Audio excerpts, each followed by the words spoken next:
Shadows in Zamboula. Chapter 1. A Drum Begins.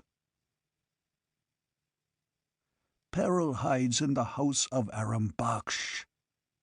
The speaker's voice quivered with earnestness, and his lean, black-nailed fingers clawed at Conan's mightily muscled arm as he croaked his warning. He was a wiry, sunburnt man with a straggling black beard, and his ragged garments proclaimed him a nomad. He looked smaller and meaner than ever in contrast to the giant Cimmerian with his black brows, broad chest, and powerful limbs. They stood in a corner of the sword-maker's bazaar, and on either side of them flowed past the many-tongued, many-colored stream of the Zamboula streets, which is exotic, hybrid, flamboyant, and clamorous.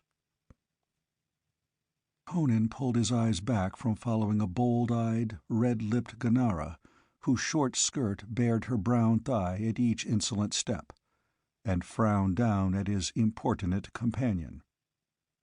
"What do you mean by peril?" he demanded. The desert man glanced furtively over his shoulder before replying, and lowered his voice.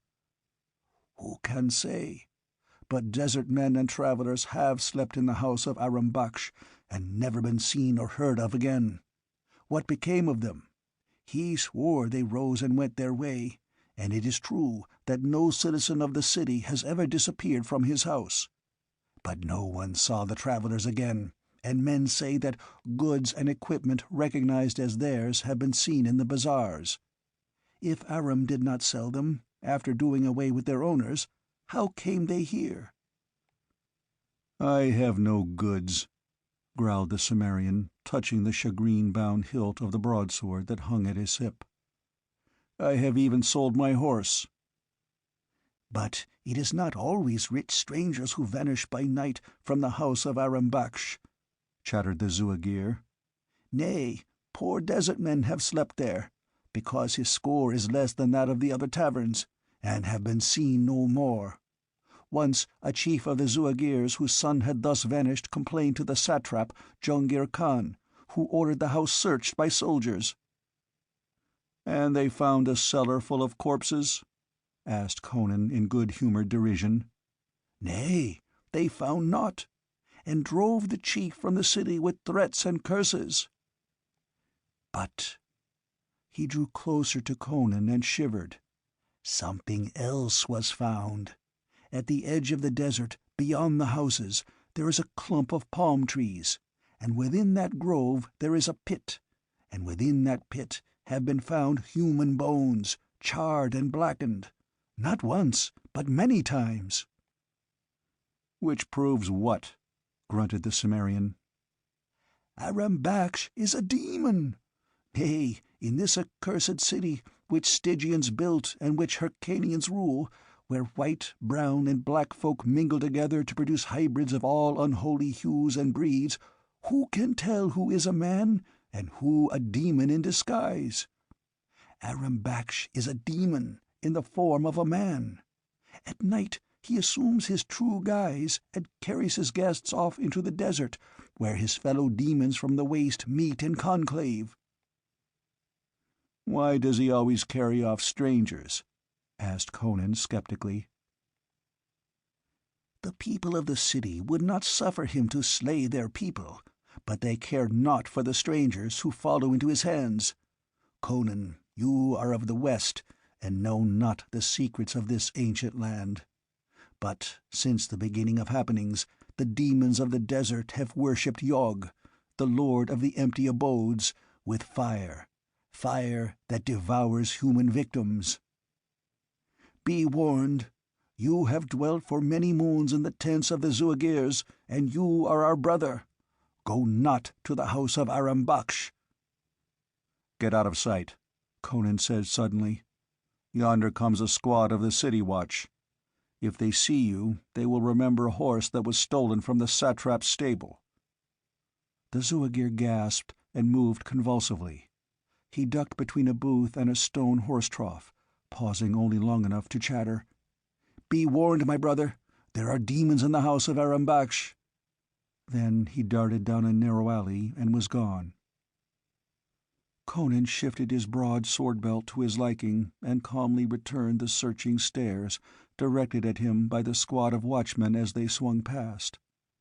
They eyed him curiously and suspiciously, for he was a man who stood out even in such a motley throng as crowded the winding streets of Zamboula. His blue eyes and alien features distinguished him from the eastern swarms, and the straight sword at his hip added point to the racial difference. The watchman did not accost him, but swung on down the street, while the crowd opened a lane for them. They were Pelishtim, squat, hook-nosed, with blue-black beards sweeping their mailed breasts. Mercenaries hired for work the ruling Turanians considered beneath themselves, and no less hated by the mongrel population for that reason. Conan glanced at the sun, just beginning to dip behind the flat-topped houses on the western side of the bazaar, and hitching once more at his belt, moved off in the direction of Aram Baksh's tavern. With a hillman's stride, he moved through the ever-shifting colors of the streets, where the ragged tunics of whining beggars brushed against the ermine-trimmed khalats of lordly merchants and the pearl-sewn satin of rich courtesans. Giant black slaves slouched along, jostling blue-bearded wanderers from the Shemitish cities, ragged nomads from the surrounding deserts, traders and adventurers from all the lands of the East. The native population was no less heterogeneous. Here, centuries ago, the armies of Stygia had come, carving an empire out of the eastern desert. Zamboula was but a small trading town then, lying amidst a ring of oases, and inhabited by descendants of nomads. The Stygians built it into a city and settled it with their own people, and with Shemite and Cushite slaves. The ceaseless caravans, threading the desert from east to west and back again, brought riches and more mingling of races. Then came the conquering Turanians, riding out of the east to thrust back the boundaries of Stygia. And now for a generation Zamboula had been Turan's westernmost outpost, ruled by a Turanian satrap. The babble of a myriad tongues smote on the Cimmerian's ears, as the restless pattern of the Zamboula streets weaved about him, cleft now and then by a squad of clattering horsemen, the tall, supple warriors of Turan, with dark hawk faces, clinking metal and curved swords. The throng scampered from under their horses' hoofs, for they were the lords of Zamboula. But tall, somber Stygians, standing back in the shadows, glowered darkly, remembering their ancient glories. The hybrid population cared little whether the king who controlled their destinies dwelt in dark Kimai or gleaming Agrapur. Jungir Khan ruled Zamboula, and men whispered that Nefertari, the satrap's mistress, ruled Jungir Khan. But the people went their way, flaunting their myriad colors in the streets, bargaining, disputing, gambling, swilling, loving, as the people of Zamboula have done for all the centuries its towers and minarets have lifted over the sands of the Karamun. Bronze lanterns, carved with leering dragons, had been lighted in the streets before Conan reached the house of Aram Baksh. The tavern was the last occupied house on the street, which ran west. A wide garden, enclosed by a wall, where date palms grew thick, separated it from the houses farther east. To the west of the inn stood another grove of palms, through which the street, now become a road, wound out into the desert. Across the road from the tavern stood a row of deserted huts, shaded by straggling palm trees, and occupied only by bats and jackals. As Conan came down the road, he wondered why the beggars, so plentiful in Zamboula, had not appropriated these empty houses for sleeping quarters. The lights ceased some distance behind him. There were no lanterns, except the one hanging from the tavern gate. Only the stars, the soft dust of the road underfoot, and the rustle of the palm leaves in the desert breeze. Aram's gate did not open upon the road, but upon the alley which ran between the tavern and the garden of the date palms. Conan jerked lustily at the rope which depended from the bell beside the lantern, augmenting its clamor by hammering on the iron-bound teakwork gate with the hilt of his sword. A wicket opened in the gate, and a black face peered through. "Open, blast you," requested Conan. "I'm a guest. I've paid Aram for a room, and a room I'll have, by Crom." The black craned his neck to stare into the starlit road behind Conan, but he opened the gate without comment and closed it again behind the Cimmerian, locking and bolting it. The wall was unusually high, but there were many thieves in Zamboula, and a house on the edge of the desert might have to be defended against a nocturnal nomad raid.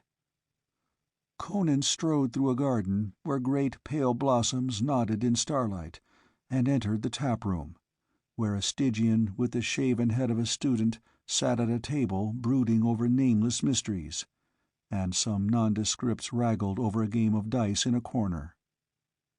Aram Baksh came forward, walking softly, a portly man, with a black beard that swept his breast, a jutting hook nose, and small black eyes which were never still. "You wish food?" he asked. "Drink?" "I ate a joint of beef and a loaf of bread at the souk," grunted Conan. "Bring me a tankard of Gazan wine. I've got just enough left to pay for it." He tossed a copper coin on the wine-splashed board. "You did not win at the gaming tables?"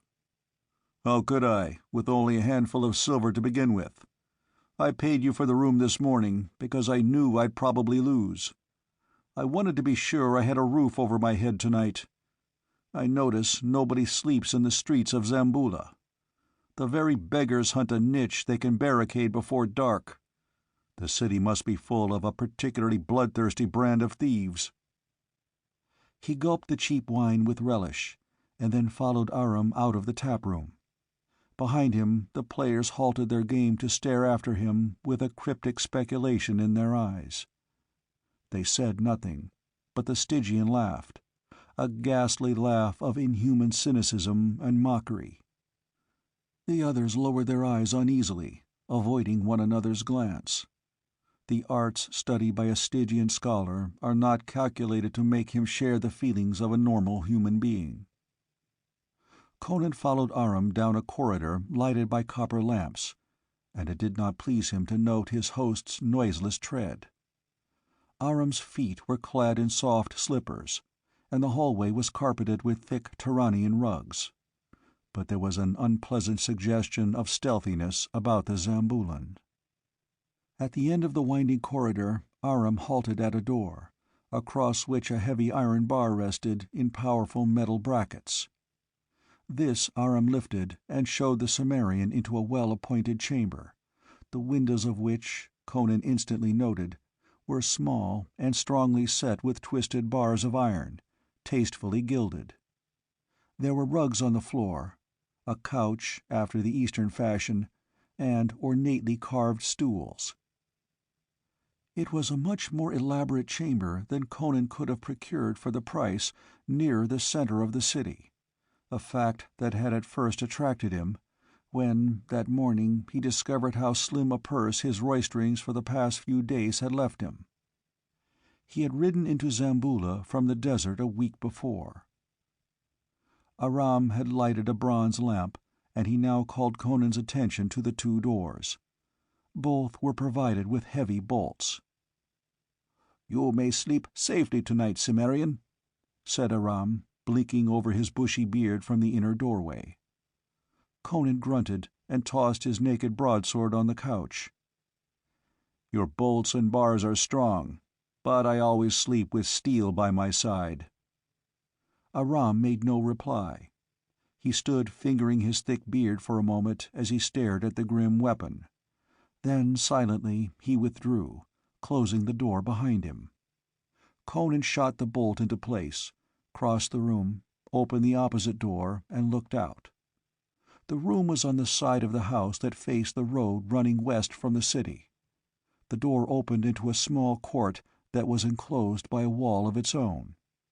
The end walls, which shut it off from the rest of the tavern compound, were high and without entrances. But the wall that flanked the road was low, and there was no lock on the gate. Conan stood for a moment in the door, the glow of the bronze lamp behind him, looking down the road to where it vanished among the dense palms. Their leaves rustled together in the faint breeze. Beyond them lay the naked desert. Far up the street, in the other direction, lights gleamed and the noises of the city came faintly to him. Here was only starlight, the whispering of the palm leaves, and beyond that low wall, the dust of the road and the deserted huts thrusting their flat roofs against the low stars. Somewhere beyond the palm groves, a drum began. The garbled warnings of the Zuagir returned to him, seeming somehow less fantastic than they had seemed in the crowded sunlit streets. He wondered again at the riddle of those empty huts. Why did the beggars shun them? He turned back into the chamber, shut the door, and bolted it. The light began to flicker, and he investigated, swearing when he found the palm oil in the lamp was almost exhausted. He started to shout for Aram, then shrugged his shoulders and blew out the light. In the soft darkness, he stretched himself fully clad on the couch, his sinewy hand by instinct searching for and closing on the hilt of his broadsword. Glancing idly at the stars framed in the barred windows, with the murmur of the breeze through the palms in his ears, he sank into slumber with a vague consciousness of the muttering drum out on the desert, the low rumble and mutter of a leather-covered drum, beaten with soft, rhythmic strokes of an open black hand. End of Chapter 1. Chapter 2. The Night Skulkers. It was the stealthy opening of a door which awakened the Cimmerian. He did not awake as civilized men do, drowsy and drugged and stupid. He awoke instantly, with a clear mind, recognizing the sound that had interrupted his sleep. Lying there tensely in the dark, he saw the outer door slowly open. In a widening crack of starlit sky, he saw framed a great black bulk, broad, stooping shoulders, and a misshapen head blocked out against the stars. Conan felt the skin crawl between his shoulders. He had bolted that door securely. How could it be opening now, save by supernatural agency? And how could a human being possess a head like that outlined against the stars? All the tales he had heard in the Zuagir tents of devils and goblins came back to bead his flesh with clammy sweat. Now the monster slid noiselessly into the room, with a crouching posture and shambling gait. And a familiar scent assailed the Cimmerian's nostrils, but did not reassure him, since Zuagir legendary represented demons as smelling like that. Noiselessly, Conan coiled his long legs under him. His naked sword was in his right hand, and when he struck it was as suddenly and murderously as a tiger lunging out of the dark. Not even a demon could have avoided that catapulting charge. His sword met and clove through flesh and bone, and something went heavily to the floor, with a strangling cry. Conan crouched in the dark above it, sword dripping in his hand. Devil or beast or man, the thing was dead there on the floor. He sensed death as any wild thing senses it. He glared through the half-open door into the starlit court beyond. The gate stood open, but the court was empty. Conan shut the door but did not bolt it. Groping in the darkness, he found the lamp and lighted it. There was enough oil in it to burn for a minute or so. An instant later he was bending over the figure that sprawled on the floor in a pool of blood. It was a gigantic black man, naked but for a loincloth. One hand still grasped a knotty-headed bludgeon. The fellow's kinky wool was built up into horn-like spindles with twigs and dried mud. This barbaric coiffure had given the head its misshapen appearance in the starlight. Provided with a clue to the riddle, Conan pushed back the thick red lips and grunted as he stared down at the teeth filed to points.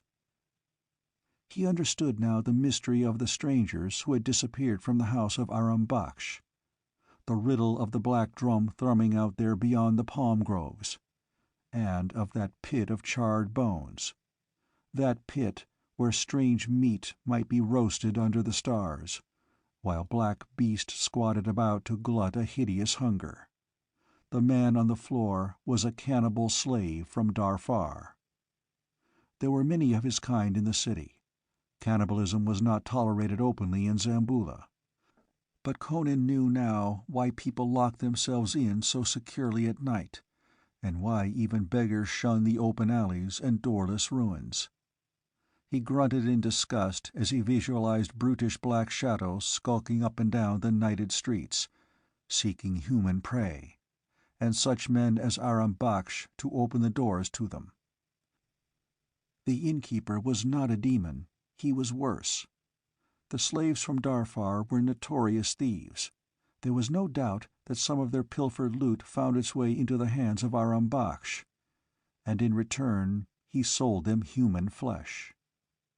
Conan blew out the light, stepped to the door and opened it, and ran his hand over the ornaments on the outer side.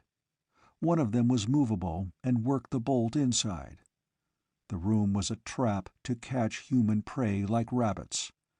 But this time, instead of a rabbit, it had caught a saber-toothed tiger. Conan returned to the other door, lifted the bolt and pressed against it. It was immovable, and he remembered the bolt on the other side. Aram was taking no chances, either with his victims or the men with whom he dealt. Buckling on his sword belt, the Cimmerian strode out into the court, closing the door behind him. He had no intention of delaying the settlement of his reckoning with Aram Baksh. He wondered how many poor devils had been bludgeoned in their sleep and dragged out of that room and down the road that ran through the shadowed palm groves to the roasting pit. He halted in the court. The drum was still muttering, and he caught the reflection of a leaping red glare through the groves. Cannibalism was more than a perverted appetite with the black men of Darfar. It was an integral element of their ghastly cult. The black vultures were already in conclave. But whatever flesh filled their bellies that night, it would not be his. To reach Aram Baksh, he must climb one of the walls which separated the small enclosure from the main compound. They were high, meant to keep out the man-eaters, but Conan was no swamp-bred black man. His thews had been steeled in boyhood on the sheer cliffs of his native hills. He was standing at the foot of the nearer wall when a cry echoed under the trees. In an instant, Conan was crouching at the gate, glaring down the road. The sound had come from the shadows of the huts across the road.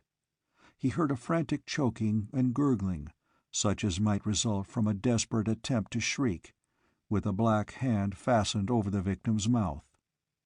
A close-knit clump of figures emerged from the shadows beyond the huts, and started down the road, 3 huge black men carrying a slender, struggling figure between them.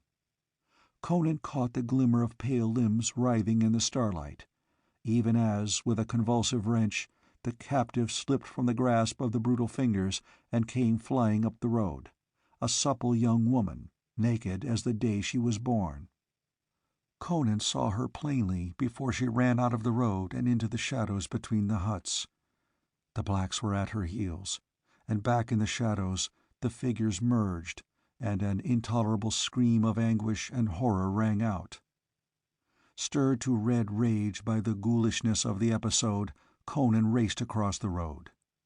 Neither victim nor abductors were aware of his presence until the soft swish of the dust about his feet brought them about, and then he was almost upon them, coming with the gusty fury of a hill wind. 2 of the blacks turned to meet him, lifting their bludgeons, but they failed to estimate properly the speed at which he was coming. One of them was down, disemboweled, before he could strike, and wheeling cat-like, Conan evaded the stroke of the other's cudgel and lashed in a whistling countercut. The black's head flew into the air. The headless body took 3 staggering steps, spurting blood and clawing horribly at the air with groping hands, and then slumped to the dust. The remaining cannibal gave back with a strangled yell, hurling his captive from him. She tripped and rolled in the dust, and the black fled in blind panic toward the city. Conan was at his heels. Fear winged the black feet, but before they reached the easternmost hut he sensed death at his back and bellowed like an ox in the slaughter yards. "Black dog of hell!" Conan drove his sword between the dusky shoulders with such vengeful fury that the broad blade stood out half its length from the black breast. With a choking cry, the black stumbled headlong, and Conan braced his feet and dragged out his sword as his victim fell. Only the breeze disturbed the leaves. Conan shook his head as a lion shakes its mane, and growled his unsatiated bloodlust. But no more shapes slunk from the shadows, and before the huts the starlit road stretched empty. He whirled at the quick patter of feet behind him, but it was only the girl, rushing to throw herself on him and clasp his neck in a desperate grasp, frantic from terror of the abominable fate she had just escaped. "Easy, girl," he grunted. "You're all right. How did they catch you?" She sobbed something unintelligible. He forgot all about Aram Baksh as he scrutinized her by the light of the stars. She was white, though a very definite brunette, obviously one of Zamboula's many mixed breeds. She was tall, with a slender, supple form, as he was in a good position to observe. Admiration burned in his fierce eyes as he looked down on her splendid bosom and her lithe limbs, which still quivered from fright and exertion. He passed an arm around her flexible waist and said, reassuringly, "Stop shaking, wench. You're safe enough." His touch seemed to restore her shaken sanity. She tossed back her thick, glossy locks and cast a fearful glance over her shoulder, while she pressed closer to the Cimmerian as if seeking security in the contact. "They caught me in the streets," she muttered, shuddering. "Lying in wait beneath a dark arch. Black men, like great hulking apes. Set have mercy on me. I shall dream of it." "What were you doing out on the streets this time of night?" he inquired, fascinated by the satiny feel of her sleek skin under his questing fingers. She raked back her hair and stared blankly up into his face. She did not seem aware of his caresses. "My lover," she said. "My lover drove me into the streets. He went mad and tried to kill me. As I fled from him, I was seized by those beasts." "Beauty like yours might drive a man mad," quoth Conan, running his fingers experimentally through her glossy tresses. She shook her head, like one emerging from a daze. She no longer trembled, and her voice was steady. "It was the spite of a priest, of Totrasmek, the high priest of Hanuman, who desires me for himself, the dog." "No need to curse him for that," grinned Conan. "The old hyena has better taste than I thought." She ignored the bluff compliment. She was regaining her poise swiftly. "My lover is a young Turanian soldier. To spite me, Totrasmek gave him a drug that drove him mad. Tonight he snatched up a sword and came at me to slay me in his madness, but I fled from him into the streets. The Negro seized me and brought me to this— What was that?" Conan had already moved. Soundlessly as a shadow he drew her behind the nearest hut, beneath the straggling palms. They stood in tense stillness, while the low mutterings both had heard grew louder until voices were distinguishable. A group of Negroes, some 9 or 10, were coming along the road from the direction of the city. The girl clutched Conan's arm, and he felt the terrified quivering of her supple body against his. Now they could understand the gutturals of the black men. "Our brothers have already assembled at the pit," said one. "We have had no luck. I hope they have enough for us." Aram promised us a man, muttered another, and Conan mentally promised Aram something. Aram keeps his word, grunted yet another. Many a man we have taken from his tavern, but we pay him well. I myself have given him 10 bales of silk I stole from my master. It was good silk, by set. The blacks shuffled past, bare, splay feet scuffing up the dust, and their voices dwindled down the road. Well, for us those corpses are lying behind these huts, muttered Conan. If they look in Aram's death room, they'll find another. Let's be gone. Yes, let us hasten, begged the girl, almost hysterical again. My lover is wandering somewhere in the streets alone. The Negroes may take him. A devil of a custom this is, growled Conan, as he led the way toward the city, paralleling the road but keeping behind the huts and straggling trees. Why don't the citizens clean out these black dogs? They are valuable slaves, murmured the girl. There are so many of them they might revolt if they are denied the flesh for which they lust. The people of Zamboula know they skulk the streets at night, and all are careful to remain within locked doors, except when something unforeseen happens, as it did to me. The blacks prey on anything they catch, but they seldom catch anybody but strangers. The people of Zamboula are not concerned with the strangers that pass through the city. Such men as Aram Baksh sell these strangers to the blacks. He would not dare attempt such a thing with a citizen. Conan spat in disgust, and a moment later led his companion out into the road which was becoming a street, with still, unlighted houses on each side. Slinking in the shadows was not congenial to his nature. "Where do you want to go?" he asked. The girl did not seem to object to his arm about her waist. "To my house, to rouse my servants," she answered. "To bid them search for my lover. I do not wish the city, the priests, anyone, to know of his madness. He is a young officer with a promising future. Perhaps we can drive this madness from him if we can find him." "If we find him?" rumbled Conan. "What makes you think I want to spend the night scouring the streets for a lunatic?" She cast a quick glance into his face and properly interpreted the gleam in his blue eyes. Any woman could have known that he would follow her wherever she led, for a while at least. But, being a woman, she concealed her knowledge of that fact. "Please," she began with a hint of tears in her voice, "I have no one else to ask for help. You have been kind." "All right," he grunted. "All right. What's the young reprobate's name?" "Why, Alafdal. I am Zabibi, a dancing girl. I have danced often before the satrap Jongir Khan and his mistress Nefertari, and before all the lords and royal ladies of Zamboula. Totresmek desired me, and because I repulsed him, he made me the innocent tool of his vengeance against Alafdal. I asked a love potion of Totresmek, not suspecting the depth of his guile and hate. He gave me a drug to mix with my lover's wine, and he swore that when Alafdal drank it he would love me even more madly than ever, and grant me every wish. I mixed the drug secretly with my lover's wine, but having drunk, my lover went raving mad, and things came about as I have told you. Curse Totresmek, the hybrid snake. Ah!" She caught his arm convulsively, and both stopped short. They had come into a district of shops and stalls, all deserted and unlighted, for the hour was late.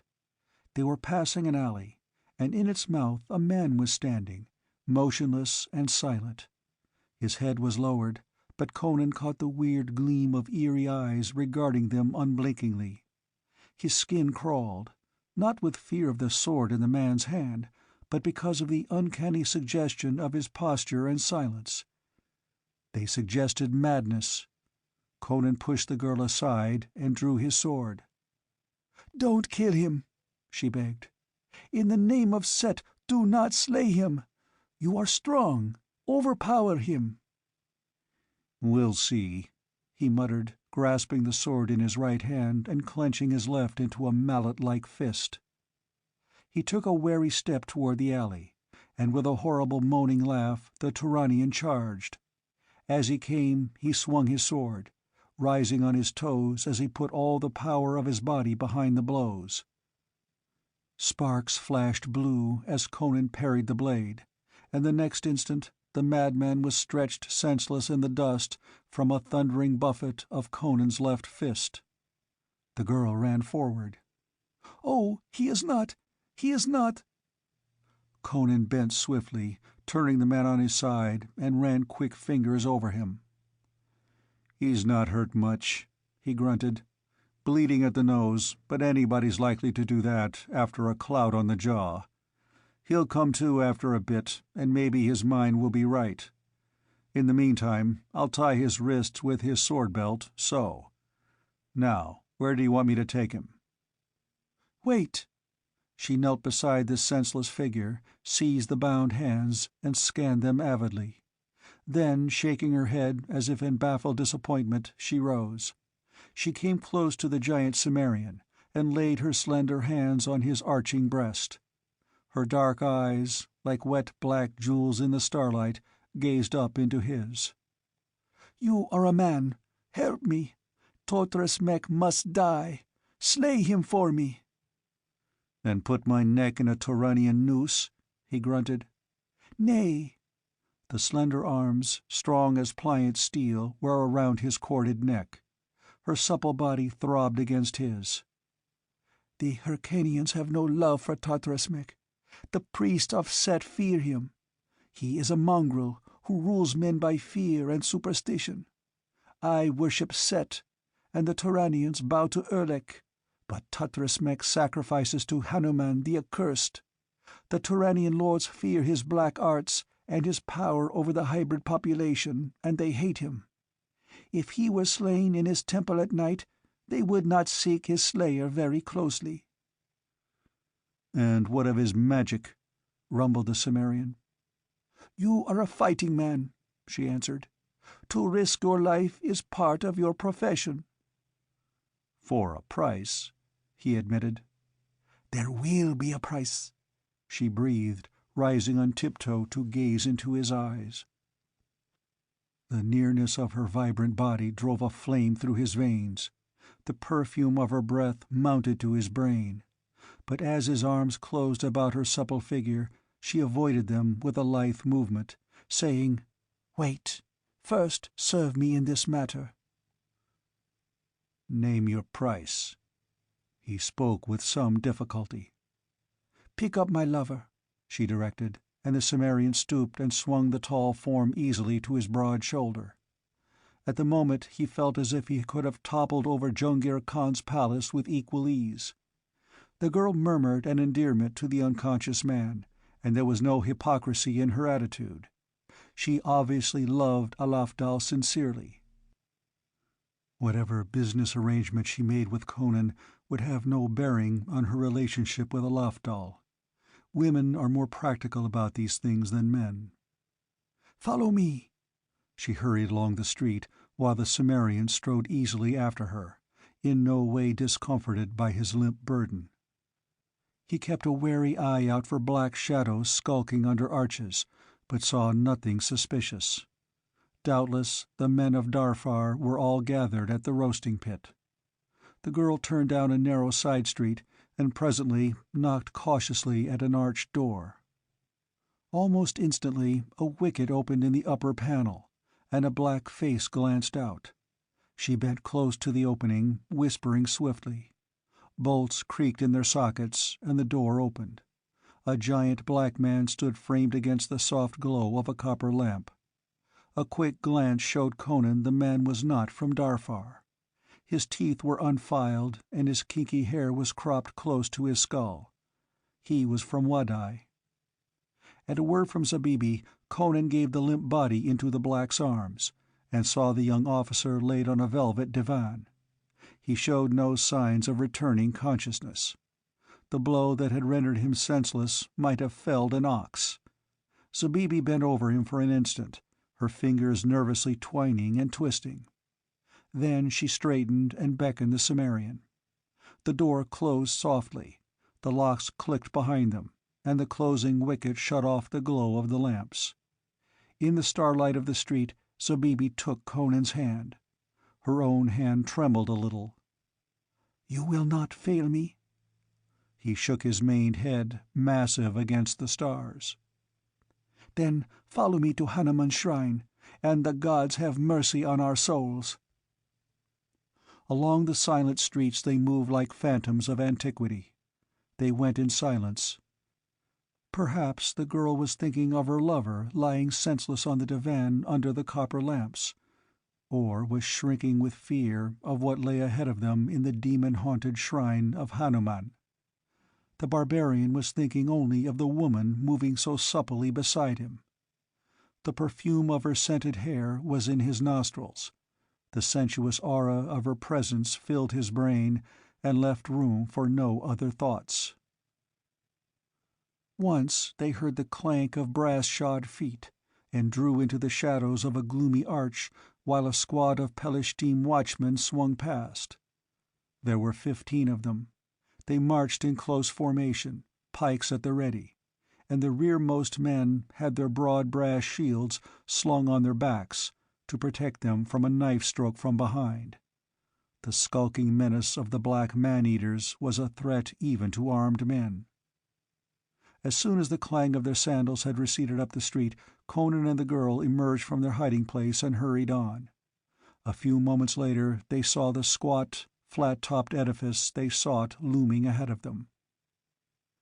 The temple of Hanuman stood alone in the midst of a broad square, which lay silent and deserted beneath the stars. A marble wall surrounded the shrine, with a broad opening directly before the portico. This opening had no gate or any sort of barrier. "Why don't the blacks seek their prey here?" muttered Conan. "There's nothing to keep them out of the temple." He could feel the trembling of Zabibi's body as she pressed close to him. "They fear Totrasmek, as all in Zamboula fear him, even Jonkir Khan and Nefertari. Come, come quickly, before my courage flows from me like water." The girl's fear was evident, but she did not falter. Conan drew his sword and strode ahead of her as they advanced through the open gateway. He knew the hideous habits of the priests of the East, and was aware that an invader of Hanuman's shrine might expect to encounter almost any sort of nightmare horror.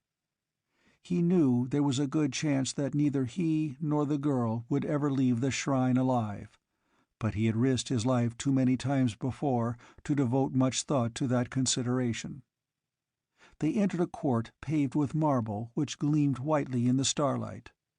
A short flight of broad marble steps led up to the pillared portico. The great bronze doors stood wide open, as they had stood for centuries. But no worshippers burnt incense within. In the day, men and women might come timidly into the shrine and place offerings to the ape god on the black altar. At night, the people shunned the temple of Hanuman as hares shun the lair of the serpent. Burning censers bathed the interior in a soft, weird glow that created an illusion of unreality. Near the rear wall, behind the black stone altar, sat the god with his gaze fixed forever on the open door, through which for centuries his victims had come, dragged by chains of roses.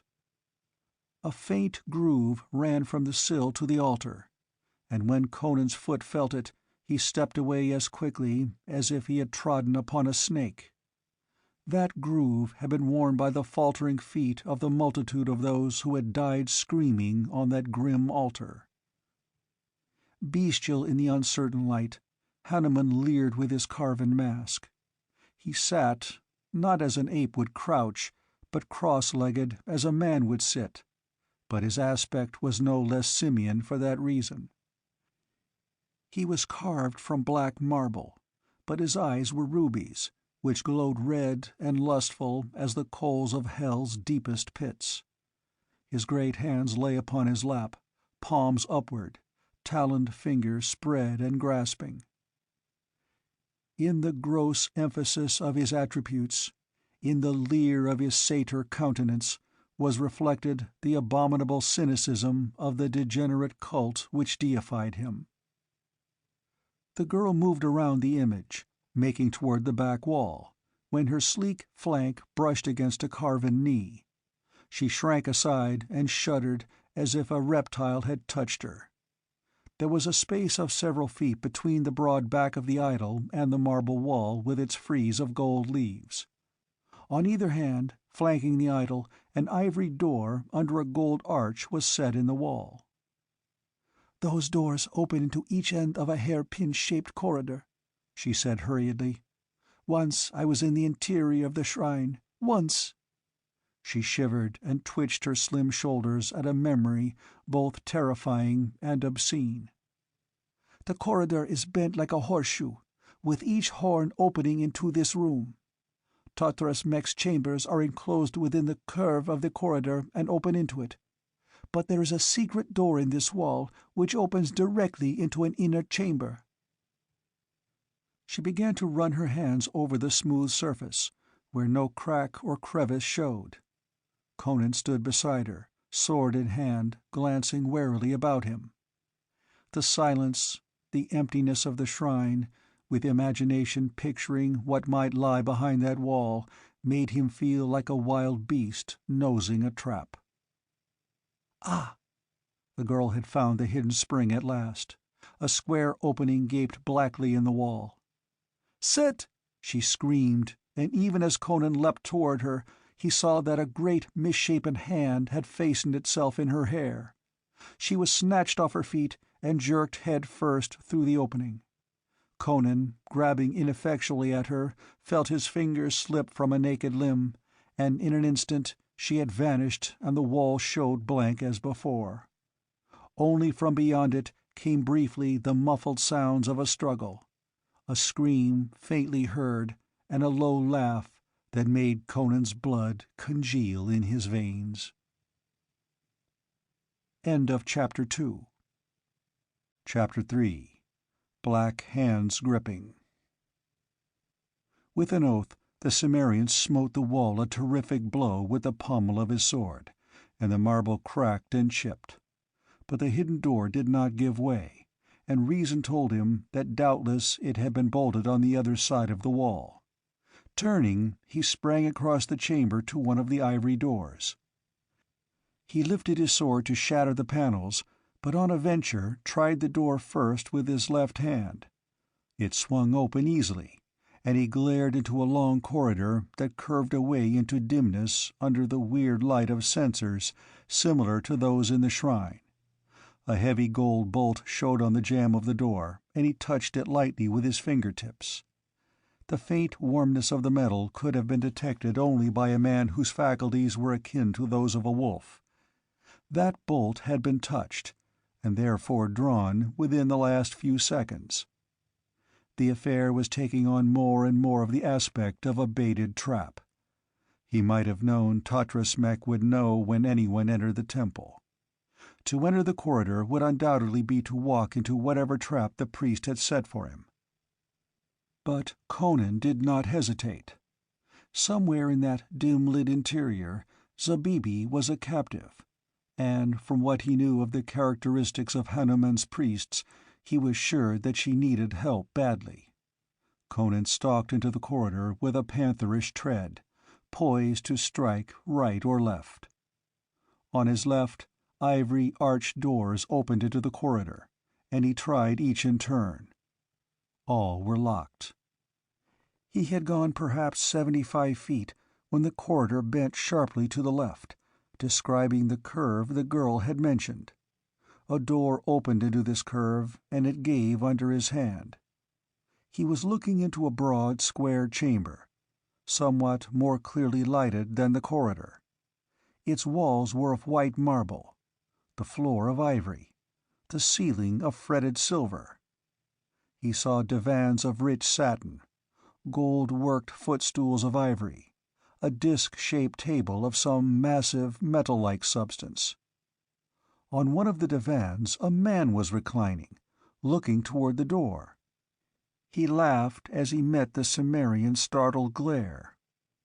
This man was naked except for a loincloth and high-strapped sandals. He was brown-skinned, with close-cropped black hair and restless black eyes that set off a broad, arrogant face. In girth and breadth he was enormous, with huge limbs on which the great muscles swelled and rippled at each slightest movement. His hands were the largest Conan had ever seen. The assurance of gigantic physical strength colored his every action and inflection. "Why not enter, barbarian?" he called mockingly, with an exaggerated gesture of invitation. Conan's eyes began to smolder ominously, but he trod warily into the chamber, his sword ready. "Who the devil are you?" he growled. "I am Baltior," the man answered. "Once, long ago and in another land, I had another name. But this is a good name, and why Tutras Mek gave it to me, any temple wench can tell you." "So you're his dog," grunted Conan. "Well, curse your brown hide, Baltior. Where's the wench you jerked through the wall?" "My master entertains her," laughed Baltior. "Listen." From beyond a door opposite the one by which Conan had entered there sounded a woman's scream, faint and muffled in the distance. "Blast your soul!" Conan took a stride toward the door, then wheeled with his skin tingling. Baltior was laughing at him, and that laugh was edged with menace that made the hackles rise on Conan's neck and sent a red wave of murder-lust driving across his vision. He started toward Baltior, the knuckles on his sword-hand showing white.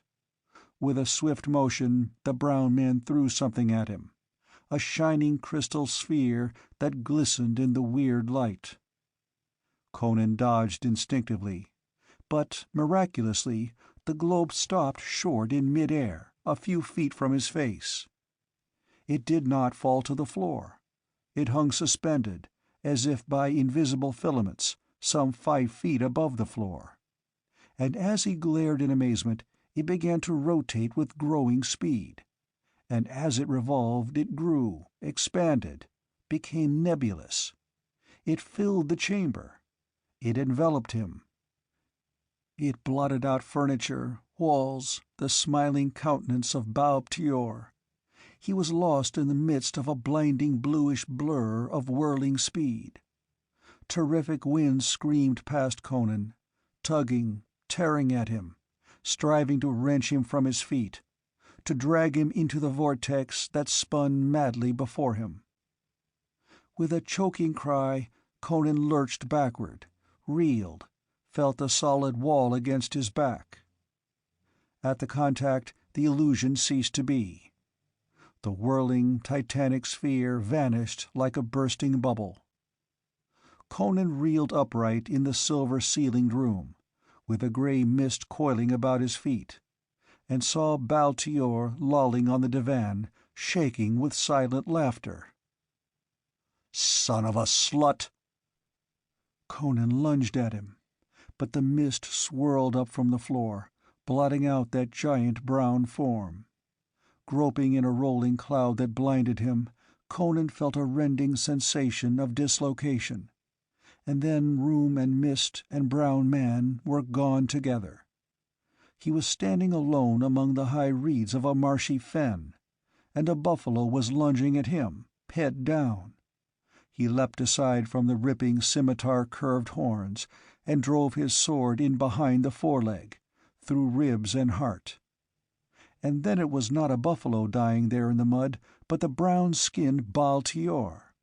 With a curse, Conan struck off his head, and the head soared from the ground and snapped beast-like tusks into his throat. For all his mighty strength, he could not tear it loose. He was choking, strangling. Then there was a rush and roar through space, the dislocating shock of an immeasurable impact, and he was back in the chamber with Baltior, whose head was once more set firmly on his shoulders, and who laughed silently at him from the divan.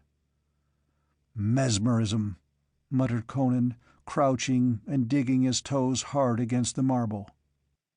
His eyes blazed. This brown dog was playing with him, making sport of him. But this mummery, this child's play of mists and shadow of thought, it could not harm him. He had but to leap and strike, and the brown acolyte would be a mangled corpse under his heel. This time he would not be fooled by shadows of illusion. But he was. A blood-curdling snarl sounded behind him, and he wheeled and struck in a flash at the panther crouching to spring on him from the metal-colored table.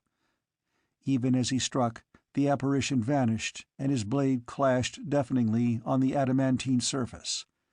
Instantly he sensed something abnormal. The blade stuck to the table. He wrenched at it savagely. It did not give. This was no mesmeristic trick. The table was a giant magnet.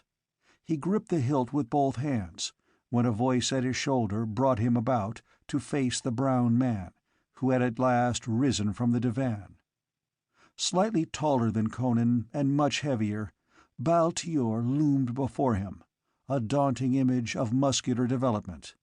His mighty arms were unnaturally long, and his great hands opened and closed, twitching convulsively. Conan released the hilt of his imprisoned sword and fell silent, watching his enemy through slitted lids.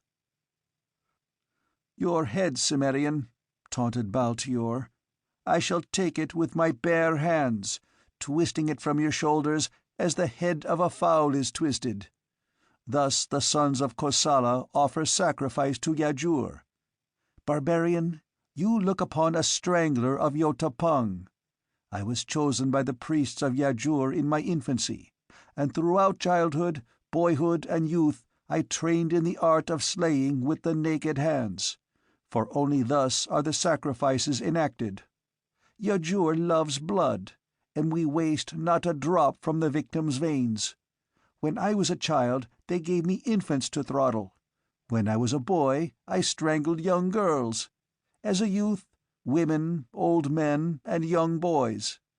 Not until I reached my full manhood was I given a strong man to slay on the altar of Yotapung. For years I offered the sacrifices to Yajur.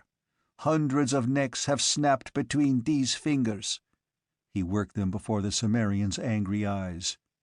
"Why I fled from Yotapong to become Totrasmek's servant is no concern of yours. In a moment you will be beyond curiosity. The priests of Kosala, the stranglers of Yajur, are strong beyond belief of men. And I was stronger than any. With my hands, barbarian, I shall break your neck." And like the stroke of twin cobras, the great hands closed on Conan's throat. The Cimmerian made no attempt to dodge or fend them away, but his own hands darted to the Kosalan's bull neck. Baal Tior's black eyes widened as he felt the thick cords of muscles that protected the barbarian's throat. With a snarl, he exerted his inhuman strength, and knots and lumps and ropes of thews rose along his massive arms. And then a choking gasp burst from him as Conan's fingers locked on his throat. For an instant they stood there like statues, their faces masks of effort, veins beginning to stand out purply on their temples. Conan's thin lips drew back from his teeth in a grinning snarl. Baal Tior's eyes were distended. In them grew an awful surprise and the glimmer of fear. Both men stood motionless as images, except for the expanding of their muscles on rigid arms and braced legs, but strength beyond common conception was warring there, strength that might have uprooted trees and crushed the skulls of bullocks. The wind whistled suddenly from between Baal Tior's parted teeth. His face was growing purple. Fear flooded his eyes. His thews seemed ready to burst from his arms and shoulders. Yet the muscles of the Cimmerian's thick neck did not give. They felt like masses of woven iron cords under his desperate fingers. But his own flesh was giving way under the iron fingers of the Cimmerian, which ground deeper and deeper into the yielding throat muscles, crushing them in upon jugular and windpipe. The statuesque immobility of the group gave way to sudden frenzied motion, as the Kosalan began to wrench and heave, seeking to throw himself backward. He let go of Conan's throat and grasped his wrists, trying to tear away those inexorable fingers. With a sudden lunge, Conan bore him backward until the small of his back crashed against the table. And still farther over its edge Conan bent him, back and back, until his spine was ready to snap. Conan's low laugh was merciless as the ring of steel. "You fool," he all but whispered. "I think you never saw a man from the West before. Did you deem yourself strong because you were able to twist the heads off civilized folk, poor weaklings with muscles like rotten string? Hell, break the neck of a wild Cimmerian bull before you call yourself strong. I did that before I was a full-grown man. Like this." And with a savage wrench, he twisted Baltior's head around until the ghastly face leered over the left shoulder, and the vertebrae snapped like a rotten branch. Conan hurled the flopping corpse to the floor, turned to the sword again, and gripped the hilt with both hands, bracing his feet against the floor. Blood trickled down his broad breast from the wounds Baltior's fingernails had torn in the skin of his neck. His black hair was damp. Sweat ran down his face, and his chest heaved. For all his vocal scorn of Baltior's strength, he had almost met his match in the inhuman Kosalan. But without pausing to catch his breath, he exerted all his strength in a mighty wrench that tore the sword from the magnet where it clung. Another instant, and he had pushed open the door from behind which the scream had sounded, and was looking down a long, straight corridor lined with ivory doors. The other end was masked by a rich velvet curtain, and from beyond that curtain came the devilish strains of such music as Conan had never heard, not even in nightmares. It made the short hairs bristle on the back of his neck. Mingled with it was the panting, hysterical sobbing of a woman. Grasping his sword firmly, he glided down the corridor. End of Chapter 3. Chapter 4. Dance, Girl, Dance. When Zabibi was jerked head first through the aperture which opened in the wall behind the idol, her first dizzy, disconnected thought was that her time had come. She instinctively shut her eyes and waited for the blow to fall. But instead she felt herself dumped unceremoniously onto the smooth marble floor, which bruised her knees and hip. Opening her eyes, she stared fearfully around her, just as a muffled impact sounded from beyond the wall. She saw a brown-skinned giant in a loincloth standing over her, and across the chamber into which she had come, a man sat on a divan, with his back to a rich velvet curtain. A broad, fleshy man, with fat white hands and snaky eyes. And her flesh crawled, for this man was Tatrasmek, the priest of Hanuman, who for years had spun his slimy webs of power throughout the city of Zamboula. "The barbarian seeks to batter his way through the wall," said Tatrasmek sardonically, "but the bolt will hold." The girl saw that a heavy golden bolt had been shot across the hidden door, which was plainly discernible from this side of the wall. The bolt and its sockets would have resisted the charge of an elephant. "Go open one of the doors for him, Baltior," ordered Tatrasmek. "Slay him in the square chamber at the other end of the corridor." The Kosalan salaamed and departed by the way of a door in the side wall of the chamber. Zabibi rose, staring fearfully at the priest, whose eyes ran avidly over her splendid figure. To this she was indifferent. A dancer of Zamboula was accustomed to nakedness, but the cruelty in his eyes started her limbs to quivering. "Again you come to me in my retreat, beautiful one," he purred with cynical hypocrisy. "It is an unexpected honor. You seemed to enjoy your former visit so little that I dared not hope for you to repeat it. Yet I did all in my power to provide you with an interesting experience." For a Zamboulan dancer to blush would be an impossibility, but a smoulder of anger mingled with the fear in Zabibi's dilated eyes. "Fat pig! You know I did not come here for love of you." "No," laughed Totrasmek. "You came like a fool, creeping through the night with a stupid barbarian to cut my throat. Why should you seek my life?" "You know why!" she cried, knowing the futility of trying to dissemble. "You are thinking of your lover," he laughed. "The fact that you are here seeking my life shows that he quaffed the drug I gave you." "Well, did you not ask for it? And did I not send what you asked for, out of the love I bear you?" "I asked you for a drug that would make him slumber harmlessly for a few hours," she said bitterly. "And you sent your servant with a drug that drove him mad. I was a fool ever to trust you. I might have known your protestations of friendship were lies to disguise your hate and spite." "Why did you wish your lover to sleep?" he retorted. "So you could steal from him the only thing he would never give you, the ring with the jewel men call the Star of Koralla, the star stolen from the Queen of Ophir, who would pay a roomful of gold for its return. He would not give it to you willingly, because he knew that it holds a magic which, when properly controlled, would enslave the hearts of any of the opposite sex. You wished to steal it from him, fearing that his magicians would discover the key to that magic, and he would forget you in his conquests of the queens of the world. You would sell it back to the Queen of Ophir, who understands its power, and would use it to enslave men, as she did before it was stolen." "And why did you want it?" she demanded sulkily. "I understand its powers. It would increase the power of my arts." "Well," she snapped, "you have it now." "I have the Star of Koralla?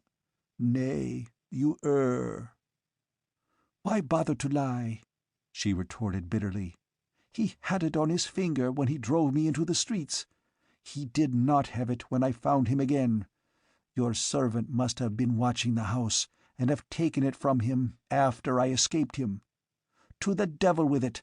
I want my lover back, sane and whole. You have the ring. You have punished us both. Why do you not restore his mind to him? Can you?" "I could," he assured her, in evident enjoyment of her distress. He drew a phial from among his robes. "This contains the juice of the golden lotus. If your lover drank it, he would be sane again. Yes, I will be merciful.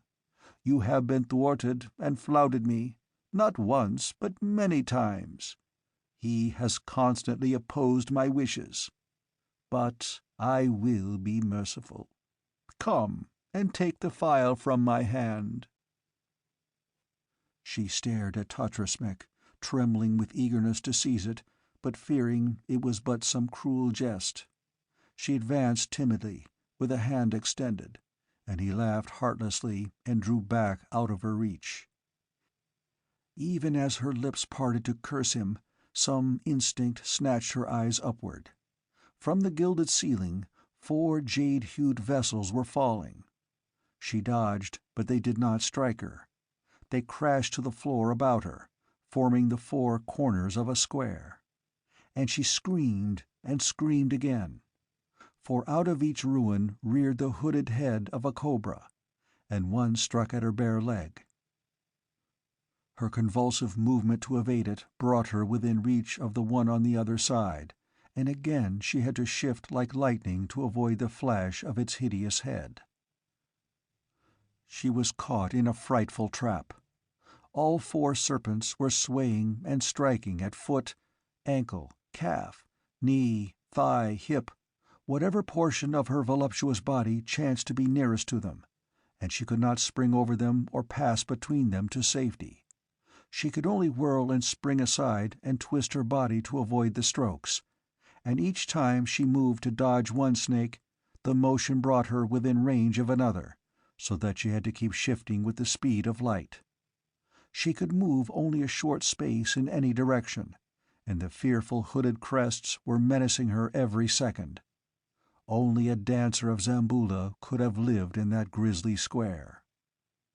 She became herself a blur of bewildering motion. The heads missed her by hair's breadths, but they missed, as she pitted her twinkling feet, flickering limbs, and perfect eye against the blinding speed of the scaly demons her enemy had conjured out of thin air.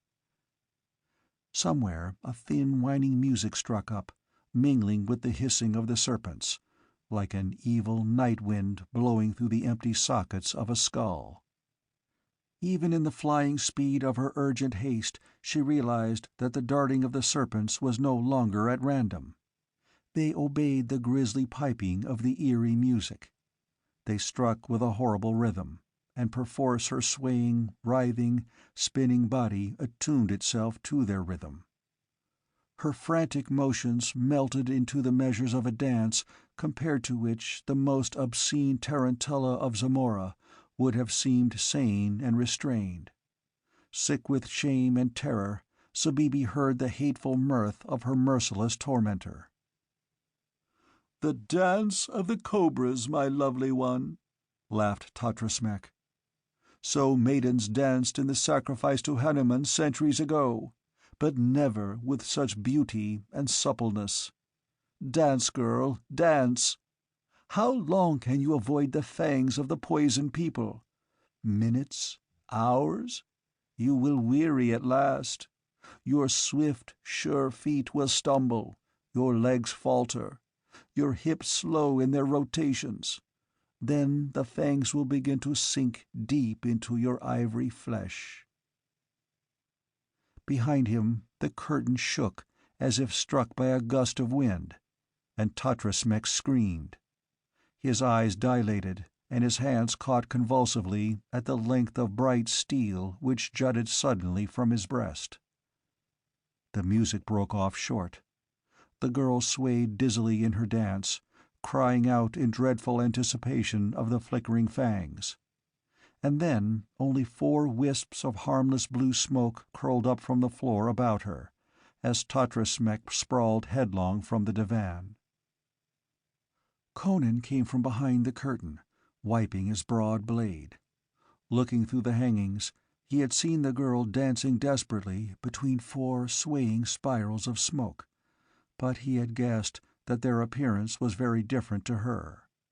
He knew he had killed Tatrasmek. Zabibi sank down on the floor, panting, but even as Conan started toward her, she staggered up again, though her legs trembled with exhaustion. "The phial," she gasped. "The phial!" Tatrasmek still grasped it in his stiffening hand. Ruthlessly, she tore it from his locked fingers, and then began frantically to ransack his garments. "What the devil are you looking for?" Conan demanded. "A ring. He stole it from Alafdal. He must have, while my lover walked in madness through the streets. Set's devils!" She had convinced herself that it was not on the person of Tatrasmek. She began to cast about the chamber, tearing up divan covers and hangings and upsetting vessels. She paused and raked a damp lock of hair out of her eyes. "I forgot Baltior." "He's in hell with his neck broken," Conan assured her. She expressed vindictive gratification at the news, but an instant later swore expressively. "We can't stay here. It's not many hours until dawn. Lesser priests are likely to visit the temple at any hour of the night, and if we're discovered here with his corpse, the people would tear us to pieces. The Turanians could not save us." She lifted the bolt on the secret door, and a few moments later They were in the streets and hurrying away from the silent square where brooded the age-old shrine of Hanuman. In a winding street a short distance away, Conan halted and checked his companion with a heavy hand on her naked shoulder. "Don't forget, there was a price." "I have not forgotten." She twisted free. "But we must go to Alafdal first." A few minutes later the black slave let them through the wicket door. The young Turanian lay upon the divan, his arms and legs bound with heavy velvet ropes. His eyes were open, but they were like those of a mad dog, and foam was thick on his lips. Zabibi shuddered. "Force his jaws open," she commanded, and Conan's iron fingers accomplished the task. Zabibi emptied the phial down the maniac's gullet.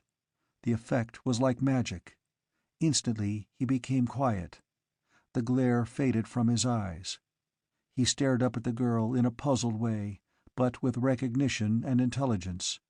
Then he fell into a normal slumber. "When he awakes, he will be quite sane," she whispered, motioning to the silent slave. With a deep bow he gave into her hands a small leathern bag, and drew about her shoulders a silken cloak. Her manner had subtly changed when she beckoned Conan to follow her out of the chamber. In an arch that opened on the street she turned to him, drawing herself up with a new regality. "I must now tell you the truth," she said. "I am not Zabibi. I am Nafertari, and he is not Alafdal, a poor captain of the guardsmen. He is Jungar Khan, satrap of Zamboula." Conan made no comment. His scarred, dark countenance was immobile. "I lied to you because I dared not divulge the truth to anyone," she said. "We were alone when Jongir Khan went mad. None knew of it but myself. Had it been known that the satrap of Zamboula was a madman, there would have been instant revolt and rioting, even as Tatras Mek planned, who plotted our destruction. You see now how impossible is the reward for which you hoped. The satrap's mistress is not, cannot be for you. But you shall not go unrewarded. Here is a sack of gold." She gave him the bag she had received from the slave. "Go now, and when the sun is come up to the palace, I will have Jongir Khan make you captain of his guard. But you will take your orders from me secretly. Your first duty will be to march a squad to the shrine of Hanuman, ostensibly to search for clues of the priest-slayer. In reality, to search for the Star of Koralla. It must be hidden there somewhere. When you find it, bring it to me. You have my leave to go now." He nodded, still silent, and strode away. The girl, watching the swing of his broad shoulders, was piqued to note that there was nothing in his bearing to show that he was in any way chagrined or abashed. When he had rounded a corner he glanced back, and then changed his direction and quickened his pace. A few moments later he was in the quarter of the city containing the horse market. There he smote on a door until from the window above a bearded head was thrust to demand the reason for the disturbance. "A horse," demanded Conan. "The swiftest steed you have." "I open no gates at this time of night," grumbled the horse-trader. Conan rattled his coins. "Dog's son, knave! Don't you see I'm white and alone? Come down before I smash your door." Presently, on a bay stallion, Conan was riding toward the house of Aram Baksh. He turned off the road into the alley that lay between the tavern compound and the date-palm garden, but he did not pause at the gate. He rode on to the northeast corner of the wall, then turned and rode along the north wall, to halt within a few paces of the northwest angle. No trees grew near the wall, but there were some low bushes. To one of these he tied his horse, and was about to climb into the saddle again when he heard a low muttering of voices beyond the corner of the wall. Drawing his foot from the stirrup, he stole to the angle and peered around it. 3 men were moving down the road toward the palm groves, and from their slouching gait he knew they were Negroes. They halted at his low call, bunching themselves as he strode toward them, his sword in his hand. Their eyes gleamed whitely in the starlight. Their brutish lust shone in their ebony faces, but they knew their 3 cudgels could not prevail against his sword, just as he knew it. "Where are you going?" he challenged. "To bid our brothers put out the fire in the pit beyond the groves," was the sullen, guttural reply. "Aram Baksh promised us a man, but he lied. We found one of our brothers dead in the trap chamber. We go hungry this night." "I think not," smiled Conan. "Aram Baksh will give you a man. Do you see that door?" He pointed to a small iron-bound portal set in the midst of the western wall. "Wait there. Aram Baksh will give you a man." Backing warily away until he was out of reach of a sudden bludgeon blow, he turned and melted around the northwest angle of the wall. Reaching his horse, he paused to ascertain that the blacks were not sneaking after him, and then he climbed into the saddle and stood upright on it, quieting the uneasy steed with a low word. He reached up, grasped the coping of the wall, and drew himself up and over. There he studied the grounds for an instant. The tavern was built in the southwest corner of the enclosure, the remaining space of which was occupied by groves and gardens. He saw no one in the grounds. The tavern was dark and silent, and he knew all the doors and windows were barred and bolted. Conan knew that Aram Baksh slept in a chamber that opened into a cypress-bordered path that led to the door in the western wall. Like a shadow, he glided among the trees, and a few moments later he rapped lightly on the chamber door. "What is it?" asked a rumbling voice within. "Aram Baksh," hissed Conan. "The blacks are stealing over the wall." Almost instantly the door opened, framing the tavern-keeper, naked but for his shirt, with a dagger in his hand. He craned his neck to stare into the Cimmerian's face. "What tale is this? You!" Conan's vengeful fingers strangled a yell in his throat. They went to the floor together, and Conan wrenched the dagger from his enemy's hand. The blade glinted in the starlight, and blood spurted. Akram Baksh made hideous noises, gasping and gagging on a mouthful of blood. Conan dragged him to his feet, and again the dagger slashed, and most of the curly beard fell to the floor. Still gripping his captive's throat, for a man can scream incoherently even with his tongue slit, Conan dragged him out of the dark chamber and down the cypress-shadowed path to the iron-bound door in the outer wall. With one hand he lifted the bolt and threw the door open, disclosing the 3 shadowy figures which waited like black vultures outside. Into their eager arms Conan thrust the innkeeper. A horrible, blood-choked scream rose from the Zamboulan's throat, but there was no response from the silent tavern. The people there were used to screams outside the wall. Aram Baksh fought like a wild man, his distended eyes turned frantically on the Cimmerian's face. He found no mercy there. Conan was thinking of the scores of wretches who owed their bloody doom to this man's greed. In glee, the Negroes dragged him down the road, mocking his frenzied gibberings. How could they recognize Aram Baksh in this half-naked, blood-stained figure, with the grotesquely shorn beard and unintelligible babblings? The sounds of the struggle came back to Conan, standing beside the gate, even after the clump of figures had vanished among the palms. Closing the door behind him, Conan returned to his horse, mounted, and turned westward, toward the open desert, swinging wide to skirt the sinister belt of palm groves. As he rode, he drew from his belt a ring in which gleamed a jewel that snarled the starlight in a shimmering iridescence.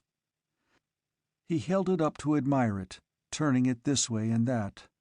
The compact bag of gold pieces clinked gently at his saddle bow like a promise of the greater riches to come.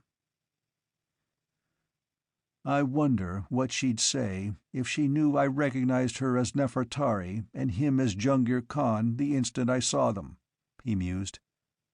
I knew the Star of Kerala, too. There'll be a fine scene if she ever guesses that I slipped it off his finger while I was tying him with his sword belt. But they'll never catch me with the start I'm getting. He glanced back at the shadowy palm groves, among which a red glare was mounting. A chanting rose to the night, vibrating with savage exultation.